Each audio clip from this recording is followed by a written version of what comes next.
Okay, children, in the last class, we had learnt about the types of economies based on economic growth. Okay, now the first type of economy we learnt about based on economic growth was a developed economy. Now, today I am going to tell you about an underdeveloped economy. What all are the features of an underdeveloped economy? How is an underdeveloped economy different from a developed economy? So, the very first feature, an underdeveloped economy is an economy in which the per capita income is low.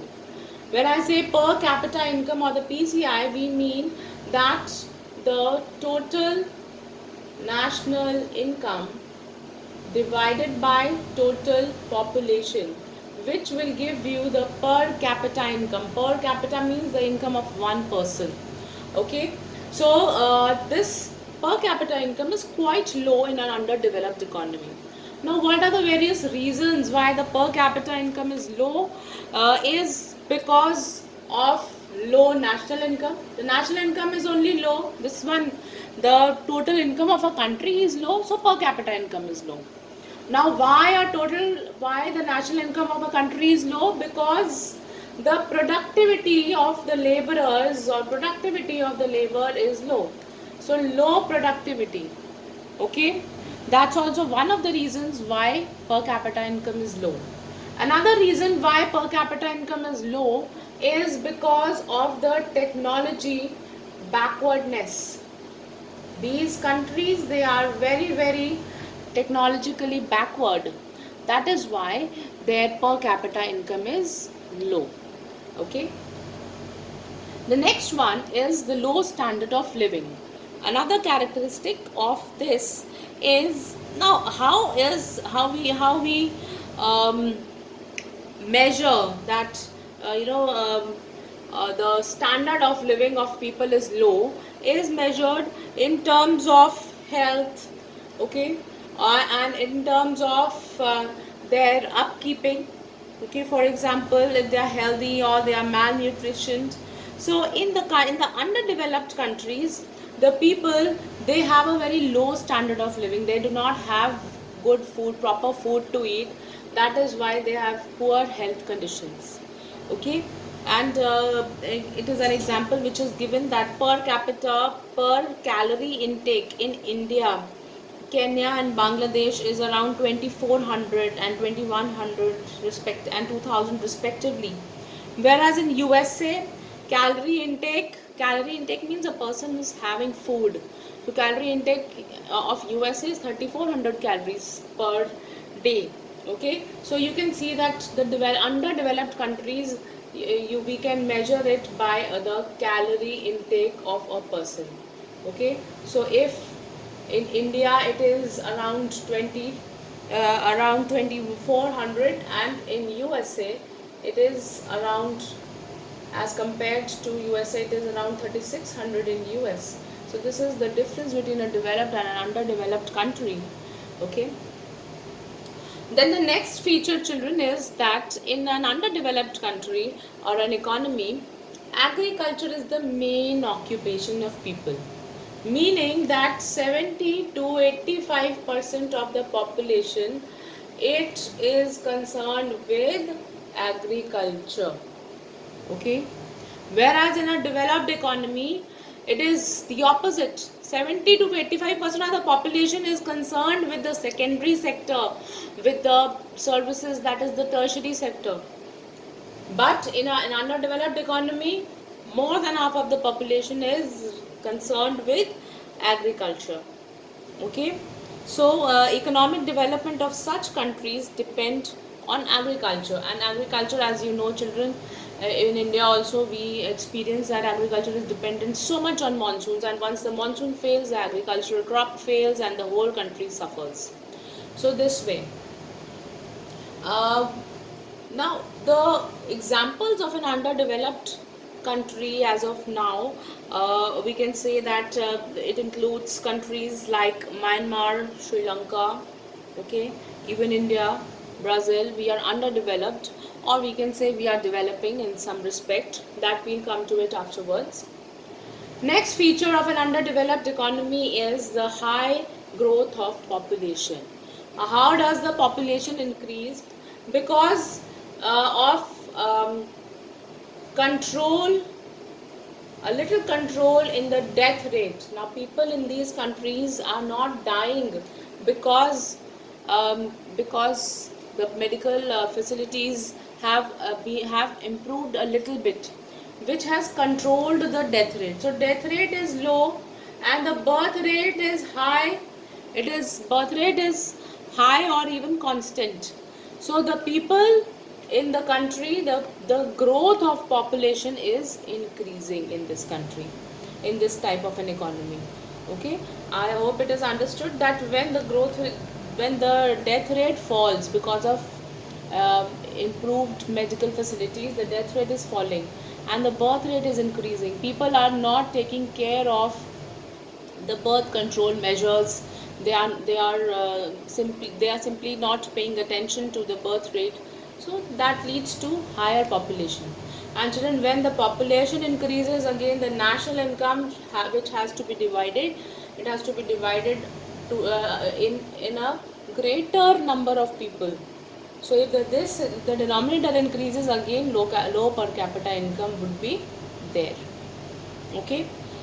Then the next is, children, unequal distribution of income. Unequal distribution means compared to developed countries, in underdeveloped countries there exists a widespread inequality in distribution of income. A large part of income accrues to the smaller section of the society, while the larger population have to be satisfied with a smaller income. For example, the top 20% of Indian population obtain 46% of the national income, whereas the poorest obtain 20% of the national income.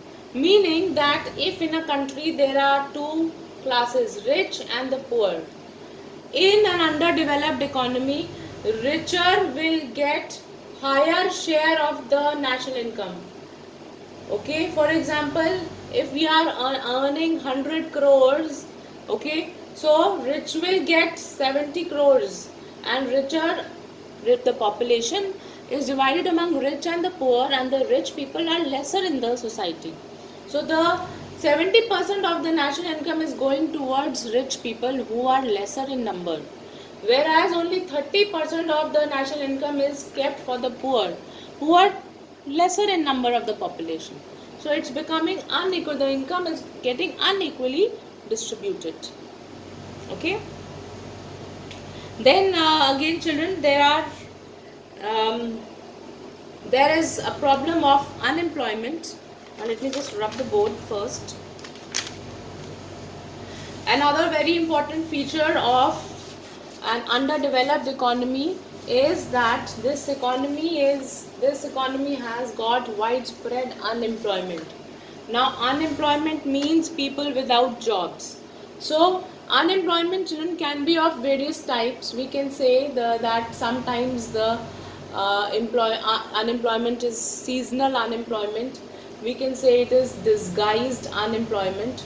So all these types of unemployment we are going to study in the further chapters. But very very quickly I would like to explain the types of unemployment. And first of all, why does unemployment occur? What are the reasons? Okay, let me give you a very simple example. For example, if you people know that there is an entrance exam for the NDA, okay, National Defence Academy, and the seats are very less, whereas the applicants are quite high. So what happens, children, when the applicants are high and the seats are very, there's a lot of competition, okay? And if, for example, there are 1,000 seats and 10,000 children who are applying for the seats to be filled for this course, okay, then out of these 10,000, 9,000 will be left without the admission. That means 9,000 will be jobless. So this again, when the population is high, it leads to unemployment. So first reason for unemployment is population.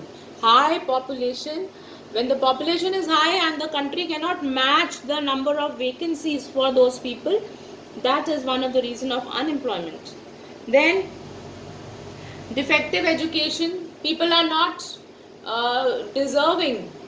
Okay, people do not have the proper education, they do not have proper qualification for jobs, so that leads to unemployment. Okay, then again, lack of investment opportunities, lack of capital, people do not have resources. Okay, so all these things lead to unemployment. Unemployment can be seasonal. Seasonal, as a word only says that sometimes it is, for example, if you talk about a laborer who is coming out of his own village, he owns land there and he does farming. Okay, children, for 12 months the farming does not take place, or for 12 months, the whole complete month, because the crops, they take time to grow. For example, 2 to 3 months the crops take time to grow. So for these 2 to 3 months, this laborer, he decides to go out of the village to work for some time, and when the crops will grow for cutting and all, he will come back. Okay, so for these 2-3 months this person is jobless, he doesn't have any work to do. Okay, he has got no employment, he is just waiting for the crops to grow, the plants to grow, and then he can cut. That is called seasonal unemployment, when he is left with no job for some part of the year. Okay, then disguised unemployment means that, for example, if we take the example of banks, earlier everything in the bank used to be written. Okay, and the records used to be maintained in a written manner, but now with the introduction of computers, everything is mechanized. Everything is fed into the computer, and there is no need to make any register, or no need to do any paperwork. Less of paperwork is done. What is happening because of that? Lesser paperwork, less people are employed, less people are needed to work on computer. One computer can replace 2 people. Okay, the job which 2 people were doing earlier, that is done by one computer, so one person is jobless. Okay, so if that company is employing 2 people with one computer, that means one person is disguisedly unemployed. Disguised matlab uske roop mein. Okay, so that one person is not needed, but he is still employed. Children, be very clear with the concept, and if you do not understand, you can ask me in the online class also. Now moving on to the next one, which is the scarcity of capital. Underdeveloped economies suffer from lack of sufficient capital resources. Why capital resources means? Capital means all those goods and services which are used for further production. So when there will be no resources used for further production, there will be no growth in the economy. When there will be no growth, then there will be again lesser national income. Lesser national income will again mean that there will be low per capita income.